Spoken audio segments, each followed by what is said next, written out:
তো বন্ধুরা, এখন বাজে বেলা 10:30, আর আমি সমস্ত কাজকর্ম সেরে মেয়ের বাবাকে কাজে পাঠিয়ে একটু বসেছিলাম মেয়েকে পড়াতে।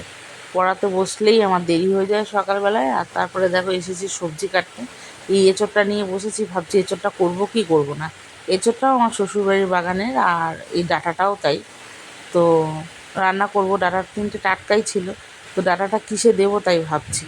তো আজকে ভাবছি যে মাছের ঝোল করব, ওর মধ্যে দিয়ে দিই আলু দিয়ে পটল দিয়ে মাছের ঝোল করব একটু। তো ভাবলাম তার মধ্যেই ডাঁটাটা দিয়ে দিই। ডাঁটাটা আর অন্য কিছু করব না আলাদা করে। আর এখানে দেখো মিষ্টিটা কীভাবে খাচ্ছে আমার মেয়ে। তো যাই হোক, রান্নাবান্না তো করতে হবে, খেতেও হবে। দুটো উচ্ছে ছিল, উচ্ছেটা ভাতে দিয়ে দিলাম। আর এঁচোড়টাও সেদ্ধ হয়ে গেছে। দেখো আজকে এঁচোড়টা একটু বড় বড় করে কেটেছি। আর আজকে যা যা রান্না করব সবজি টবজি কেটে গোছালাম। এই গোছাতেই একটু সময় লাগে। মাছটা আজকে খুব একটা ভালো ছিল না, কিন্তু মাছ পাইনি বলে এই মাছটাই নিলাম। আর এখানে দেখো এঁচোড়টাকে সেদ্ধ করে নিয়ে আলুটাকে আগে ভেজে নিয়েছি সুন্দর করে, তারপরে এর মধ্যে এঁচোড়টাকেও দিয়ে দিলাম। এবার এটাকে একটু একটু লাল লাল করে ভাজবো, ভেজে নামিয়ে রেখে মশলা কষাবো। তো মশলার জন্য দিলাম এখানে কড়াতে কিছুটা পরিমাণে তেল, জিরে আর তেজপাতা ফোড়ন দিলাম, দিয়ে দিলাম কুচনো পেঁয়াজ। আর কুচনো পেঁয়াজটাকে সুন্দর করে ভেজে নিতে হবে লাল লাল করে। একটু লবণ দিয়ে দিলে নরম হবে তাড়াতাড়ি। আর আজকে কোনো এঁচোড়ে চিংড়ি মাছ টাছ কিছু দেবো না। আজকে কিন্তু মাছ, আবার চিংড়ি মাছ নিয়ে এসেছিলো কিন্তু আমি নিইনি। তো এখানে দেখো মশলার মধ্যে আদা আর লঙ্কার গুঁড়ো, রসুন বাটা, একটুখানি হলুদ, লবণ, চিনি যা যা লাগে সবই দিয়ে দিয়েছি মশলা। আর সামান্য একটু জিরের গুঁড়োও দিয়েছি। আর এই যে টমেটোটা দেখছি, টমেটোটা না একটু বেশি নরম হয়ে গেছে, তাই 2-1খানা করে টমেটোটা দিয়ে দিলাম। তো মশলাটাকে সুন্দর করে কষে নেব, কষে নিয়ে আর এঁচোড়টাকেও দিয়ে দেবো। তো আজকে এঁচোড়ের মধ্যে দেবো একটুখানি মগজদানা বাটা, কিন্তু আমার মগজদানাটা বাটা হয়নি। আর এখানে আলুটা আর এঁচোড়টা ভেজে রেখেছিলাম, ওটা দিয়ে দিলাম। এবার সুন্দর করে কষে নেব, কষে নিয়ে আর এর মধ্যে দিয়ে দেবো জল পরিমাণ মতন। আর এই যে রান্না করছি এর মধ্যেই আমার ছেলে ডাকছে, মা জানো বাইরে আসো, দেখো কি এসেছে, দেখো কি এসেছে। আমি বলছি কী হয়েছে, বলছে দেখো হনুমান এসেছে। তো আমি ভাবছি আমার মেয়েটা না যেন পাশের বাড়িতে চলে গেছে, ওরা ডেকেছে আর চলে গেছে। স্নান করাবো, জল রোদে দিয়েছি, জল রোদে গরমে ফুটছে, আমার মেয়ের দেখা নেই।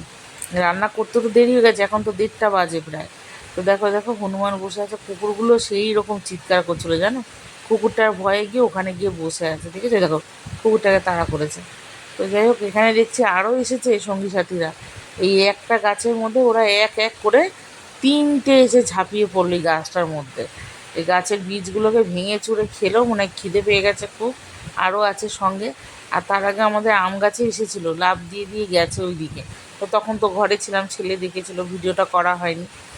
তো মেয়ে থাকলে দেখতে পেতো, একটু আনন্দ পেতো, তো মেয়ে ছিল না। আর ওদিকে মেয়েটাকেও বারবার ডাকতে হচ্ছে, স্নান করাতে হবে। তো দেখো আমি এঁচোড়ের মধ্যে জল দিয়ে চলে গিয়েছিলাম। আর ভিডিওটা করে এসে দেখছি এঁচোড়টা প্রায় হয়েই গেছে, ওর মধ্যে দিয়ে দিলাম মগজদানা বাটাটা। আর দেখো ফুটে গেল, নামাবো, একদম এঁচোড় রেডি। ঘি দিলাম, গরম মশলা দিলাম, দিয়ে এবারে নামিয়ে নেবো। যেটুকু ঝোল থাকবে এবার বাকি আলু থাকবে, তো আলুতে একটু ঝোলটা টেনে নেবে, তাহলে বসা বসা হয়ে যাবে। আর এঁচোড়টা করার কারণ হলো এইটাই, রাত্রিবেলা রুটি খাবো আমরা, এঁচোড়ের তরকারিটা দিয়ে খেতে পারবো।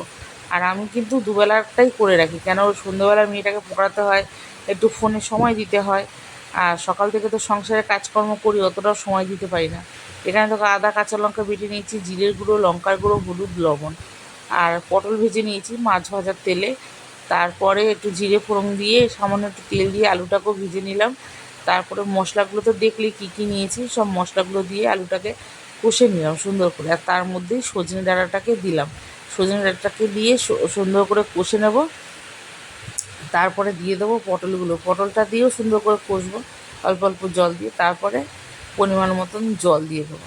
এদিকে ওর বাবার আসার সময় হয়ে গেছে, আর মেয়েটাকে বারবার ডাকতে যেতে হচ্ছে, মানে এটাও একটা বিরক্তিকর ব্যাপার। তো যাই হোক, মানে ওদের ঘরে গিয়ে এসির মধ্যে বসে থাকে, আর বাইরে এসে সঙ্গে সঙ্গে স্নানটাও করানো যায় না, গলাটা তো এখনও ঠিক হয়নি। তো দেখো পরিমাণ মতন জল দিলাম, মেয়ে এলো, মেয়েকে স্নান করানো হয়ে গেল। আর এই যে এর মধ্যে দিয়ে দিলাম মাছটা।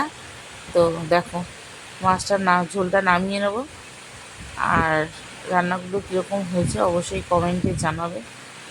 সব নিয়ে এসেছি পাশের ঘরে, খেতে বসবো, সবাইকে খেতে দিতে হবে, অনেকটাই বেলা। তো আজকের মতন এখানেই শেষ করছি। ভিডিওটা যদি ভালো লাগে একটু কমেন্ট করে জানিয়ে দিও।